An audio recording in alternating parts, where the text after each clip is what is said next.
the Eagles' star defensive end, Brandon Graham, announced his retirement from the NFL after 15 seasons and 2 Super Bowls with the Eagles. And a player like that makes such like an impact on the field, off the field, in the locker room. How hard of a type of player is that to replace? Well, the background, as you stated, I mean, he was a first-round pick in 2010. Okay, wait, actually tell me, what was your scouting report on him when he came out? Do you remember? Oh, boy, this is 2010. I think I liked him a lot because his play style was so hard, but I don't want to sit here and act like, oh, yeah, I know he's going to play for 15 years. Mm-hmm. He just played his ass off, and he always did. And he set a tone, which his teammates follow. So to answer your first question, which I think is the important one, is kind of like, what kind of loss is he? I think it's more, they all knew he was going to retire last year or this year, pretty much. And I'm so happy he got a chance to play in a Super Bowl, came back off that injury, all that stuff. He's a warrior, and he'll be missed, but he set a tone that you hope the next generation follows in that locker room. And then who's up next then on the depth chart for him? Well, obviously they lost Josh Sweat. Mm-hmm. Okay. So if you look at that defensive end position, Sweat's gone, Graham's gone. They've got Nolan Smith. They've got Jalix Hunt. They've got Bryce Huff, who hardly did anything last year. And Howie went out and signed 2 defensive ends on prove-it 1-year deals. Josh Uche, who was a second-round pick, and Azeez Ojulari, who was a second-round pick. So what I like about what Howie did in free agency, we talked about how his hands were tied a little bit because they had $60 million in dead cap space this year over the last 3 years. Yeah. Basically. And they had to retool. That's just the financial realities of the salary cap in the NFL. So Howie signed a bunch of free agents that are young, that are former high picks, and they're on 1-year prove-it deals. So between Uche, Ojulari, Adoree Jackson, who's a corner, 29-year-old corner, former first-round pick, starts in the league. Between those guys, there's very little money, and they're all on prove-it deals, and they all want to prove it. Mm-hmm. So typical Howie, yeah, okay, everybody's all upset about all the starters heading out the door. But if you look at who they lost, they lost Milt Williams, and you know I love Milt Williams. And New England got him, and they paid him a bunch of money. Good for Milt. Yeah. But at that position, you still have Jalen Carter, Jordan Davis, Ajomo, the other kid from the kid from Stanford. I forget his name. They're kind of deep at defensive tackle, and defensive tackle's a really good depth place in the draft this year. So the Eagles could end up with a 3rd-round pick that becomes the next. There comes Max. Oh, dog alert. Anyone listening, you missed out on watching a really cute dog on the screen. He's Maxie. flopping his tail around. That's Max. Hi, what Max. type of dog? Maxie, hi. There he goes. Hi, Maxie. Hi, Max. Buddy. Hi. Not good. What are you doing? Sorry about that. No. But what kind of dog is Max? He's a rescue that has 4 or 5 different breeds in him. The biggest one is Pyrenees. Oh, yeah. He looks like a Pyrenees. Great Pyrenees. Grand Pyrenees or something? Yeah. Okay. So basically, they have depth at defensive tackle. Howie added to the depth at defensive end.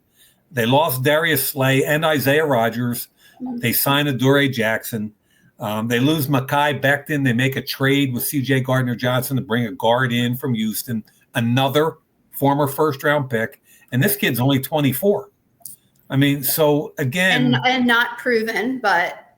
Well, he's been a little beat up and hasn't played as well as a former first-round pick should play. Mm-hmm. That's why the Eagles were able to get him. But here's where you know what? I call that the Stoutland special, though. Yeah, that's exactly what it is. He's going to take classes at Stoutland University. Mm-hmm. You know, and he could end up being Kenyon Green could end up being a really good football player. So a lot of people in Philly, I think, were kind of bummed out I look at it like you had to retool anyway, and you're going to still have one of the best rosters in the NFL. Okay, so overall, what would you grade the Eagles free agency? I'd give it a high level. Again, they were limited by what they could and couldn't do financially. It's $60 million in dead cap space. That eats a huge hole in what you're trying to do. So I'd give them, I'd give them an A. The bottom line is they've had the best roster in the NFL the last 3 years. They had to reset. I think they re-signed Zach Bond, which they had to do, which I knew made you happy. Yes. Kenyon Green, I think, to your point, is going to go to Statland University and be really good. They lost their backup running back, Kenneth. No. Why am I Kenny Greenwell? No, Stillwell, whatever his name is. Why am I blank? Gainwell. I keep wanting to call him Stillwell. Didn't I say that? No. Kenny Gainwell. I think I said Greenwell. You did. They signed A.J. Dillon in the second round pick from Green Bay. So, that's a long way of saying that with what they had to use from a resource perspective, the trades they made, the signings they made, I think the Eagles are in great shape heading into the draft. Okay, then staying in the free agency within the division, the Giants just made some big moves. We talked about how well the Commanders loaded up already, but the Giants just signed Russell Wilson and Jameis Winston. Which is also a big domino in like the quarterback carousel of free agency, and we'll get to that in a second. But what do you think of the Giants and Russell Wilson and Jameis Winston? First of all, I don't think it takes them out of the quarterback business in the draft. Okay. A lot of people think it does, but you follow the money. What the money tells you is Jameis Winston got $4 million guaranteed. Russell Wilson got $10.5 guaranteed. So that's 14 to 15 million guaranteed at the quarterback position, which is nothing. Mm-hmm. So they could draft a quarterback at number 3, at number 34. If the right quarterback is there, I think they're still in the quarterback business. What is the right quarterback for them? Well, if Cleveland doesn't take a quarterback at 2, Shedeur Sanders could be sitting there. And then the question's going to be, how strongly do the Giants feel about Shedeur Sanders? And let me take it a step further, because this is really more impactful than some people think or even aware of. The head coach and the GM for the Giants are both under fire. Mm-hmm. If they don't win and maybe go to the playoffs, they could lose their jobs this year. Put yourself in their shoes. Would you rather sign Russell Wilson and forget about a rookie quarterback and just go get as many good draft picks as you can, forget quarterbacks, load up, and try and make a run and save your jobs? Or do you want to take Shedeur Sanders at 3 because it's the right thing to do for the building if they have the right grade on him for that? Mm-hmm. Or do you want to get Abdul Carter? Or do you want to get Jalen Walker? Or do you want to get the kid from Colorado, Travis Hunter, and try to be a better team now? So they have a little bit of a conundrum for the What Giants. do you think you would do? I think the first rule is always you do what's best for the building. But not everyone really abides by that, especially when you're under fire like that. It gets stressful. You're kind of only worrying about yourself if that's the case. Well, look, I think Joe Shane and Brian Daboll are really good, qualified people and football people. And if they don't have that kind of grade on Shedeur, you don't take them. Mm-hmm. If you get to 34 and you have a really good grade on Jackson Dart from Ole Miss, you take him. You might even really like Tyler Shuck, and if he's there in the second or third round, you take him. But if you don't have the grade, you don't take him. So I think what the Russell Wilson signing does 2 things for the Giants. Number one, it allows them to line up day one under center and know they have a competent quarterback. Mm-hmm. I don't think he's a really good quarterback. He doesn't get me all excited, but they have a competent quarterback playing for the Giants this year, okay? And it allows them now to look at the quarterback class differently and not reach out of desperation. So I think it allows them to draft as intelligently as they possibly can. And do you think if that's the case and they don't draft a quarterback and Russell Wilson's starting, do you think it's going to be 100% of the snaps that Russell's going to take, or do you think there'll be any packages with Jameis, or is he going to be just a backup? He's not a package quarterback. I mean, Okay. he's started a lot of games in the league. Right. And like last year in Cleveland, I saw the tape. He beat the Ravens last year, and that game he was lights out. But that's typical of Jameis Winston. He'll be lights out, and then the next week throw 5 interceptions. Yeah. And he can't help himself. So Jameis, to me, has worked his way into being a backup quarterback. Backup. Okay. That's what he is now. So you go into battle with Russell Wilson. You were a 3-win team last year. There's a lot of pressure to get to the playoffs, but at the end of the day, you're in a division where you're nowhere near as talented as Philadelphia, Washington, and Dallas. Can't say I'm sorry for them. I'm not. But with Russell Wilson getting signed to the Giants, that kind of leaves Aaron Rodgers as the only top-level question mark for the quarterbacks left. His name was mentioned with Vikings and the Steelers. Most people are saying the Steelers will be the fit. What are you thinking? Well, I don't think there's any doubt that the Steelers is the fit. Mm-hmm. The Minnesota thing probably held some allure for Rodgers if he had assurances that he was going to be the starter over J.J. McCarthy coming back off injury.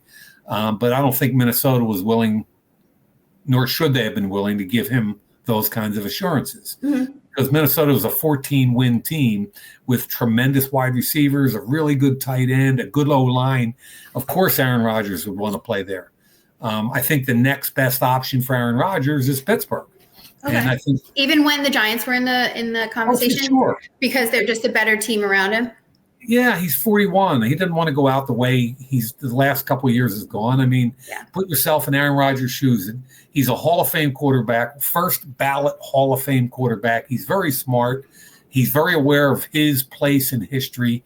And I think if you're Aaron Rodgers, you don't want to go out the way you did the last 2 years. What you want to do is you want to be in the playoff hunt. You want to get in there, and it's wild card or regional week, and the juices are flowing. You've been there before, and you can make a difference. I think that's what he's hoping to do.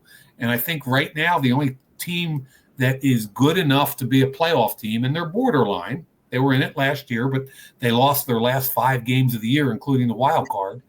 Pittsburgh's that team. And Pittsburgh, they need a quarterback. So it's a good marriage, and Aaron will play fairly well, I think, but it doesn't take Pittsburgh out of the rookie quarterback draft either, and they're at number 21. So it'll be interesting to see whether or not they get in play for a rookie quarterback in the first or second round. And if they were to, is there a quarterback up there that potentially fits their team better than another? In the draft, you mean? Yeah. Well, I mean, I think the two logical guys are Jackson Dart from Ole Miss and Tyler Shuck from Louisville. And Shuck has, I mean, he's played 6 or 7 years of college football. He's about my age. He's had a bunch of offensive coordinators, been at different colleges. I mean, he ran well at the combine. He throws the ball well. I watched more of his tape last week. He's a good player. So he's gained some momentum on the quarterback side. That makes me think of one thing. I have a question. Do you think that with all the NIL transfer portal things for us, specifically regarding quarterbacks, I would say, the fact that they've been under so many coaches and coordinators and had to kind of pivot and adjust their games differently, do you think that lends to actually help them at the next level? I do. On the one hand, it's nice to have continuity with one head coach and one coordinator, one style, and because you can put your best foot forward by your 3rd, 4th, 5th year, right? Mm-hmm. So you could say maybe I get drafted a little bit higher if that was the case. However, some of these kids, I mean, Cam Ward wasn't even recruited coming out of high school. He went to Incarnate Word, played for 2 years, went to Washington State, played for 2 more, then went to Miami, 3 schools, 3 coaches, all kinds of different systems. Yet he's still probably going to be the number one overall pick in the draft, and nothing seems to bother this kid. I mean, apparently he was running around at his pro day the other day, made a really good throw, and he turned around to the Tennessee Titans people who have the first pick and said, "Yeah, that should sew it up." So, he's Wait, could you imagine though if Shador said that, the people would be up in arms? No, I just think the kid is a great story. And I'm happy for the kid. And I think Tennessee's going to take him at 1, which means really the draft starts at number 2 and whatever Cleveland decides to do. And what do you think Cleveland is going to do? Because they're low-key part of the quarterback carousel, we thought, but they haven't really done anything in that aspect besides sign Kenny Pickett. So do you think that means 100% they're going quarterback in the draft? Almost every mock draft and all the bet lines and everything out there are saying that they are not going to take a quarterback, and they're going to take either Abdul Carter or Travis Hunter. Okay. And I look at that and go, like, Kevin Stefanski is a buddy of mine. He's a Philly guy, very smart. Andrew Berry is really smart, Ivy League kid, the GM. The two of them are two of the smarter people you'll ever run into in any industry. And they've been really quiet. And everybody says they're taking a positional player. And I'm sitting there going, there's no way they're going into the season with Kenny Pickett. And now, basically, if Rodgers goes to Pittsburgh, all the veteran starting quarterbacks are gone. You're left with like Joe Flacco and Carson Wentz and Ryan Tannehill and that kind of group of guys. So what are they really doing? So either they're just going to stick and pick and take the quarterback at 2 because there's nothing, I don't know. Or they've got something figured out with either Kirk Cousins or Derek Carr, who both have no trade clauses, but for different reasons, especially Derek would be a very attractive option because of what he's making in New Orleans on a trade. Wait, can you explain that? Yeah. Okay. So New Orleans just restructured Derek's contract. They basically took plus or minus $40 million, and they gave him a check for $38 million and change. Wouldn't you like that, Lee? You have no idea how much. Yeah, for $38 million, right? I'd even give you the change. Thank you. Yeah. And they call it a restructure, and teams around the league do it to free up more cap space. What it means is Matt Stafford just did it too. Yeah, they can take that cap space now, that $38 million, and they can put it out over 4 or 5 years, whatever's left in the lease, listen to me, whatever's left in the contract. Yeah. Right. And so let's say there's 4 years left, and it's so $9 million a year gets allocated to all those years. So you're only getting hit for $9 million this year, plus the veteran minimum that you have to pay 1.2. So if you were able to, so here's the deal. If New Orleans was willing to trade Derek, and if Derek is willing to go because he has a no trade clause, right?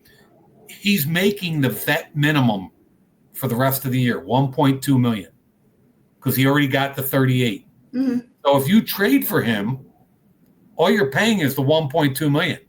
And say you're looking for a bridge quarterback for a year or two, Derek, his contract next year is $40 million, but it's not guaranteed. So even if you paid him the 40 next year and the 1.2, you're only into it for 41 million, or a little over 20 a year for a starting quarterback for 2 years. If you only want him for 1 year, you're in for 1.2. Right. But either way, he's a bridge for a year or two. And I especially like that with Cleveland, because Cleveland still has Deshaun Watson sitting on their books for a ridiculous amount of money. Yeah.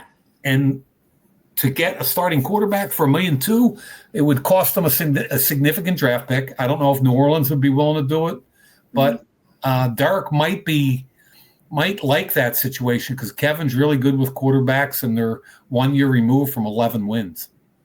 That's interesting. So you think Cleveland might be scheming? I don't know, but I look. They're either what's left. They're either going to take a quarterback at 2, or they have to have something. It can't be Kenny Pickett. It can't be No. Joe Flacco. It can't be, who's out there. So they have to have another answer. Okay, interesting. I like that. I think that would be good for Derek. Who knows? Derek's a good quarterback and a good person. Well, that's interesting. The draft starts at 2, huh? Basically.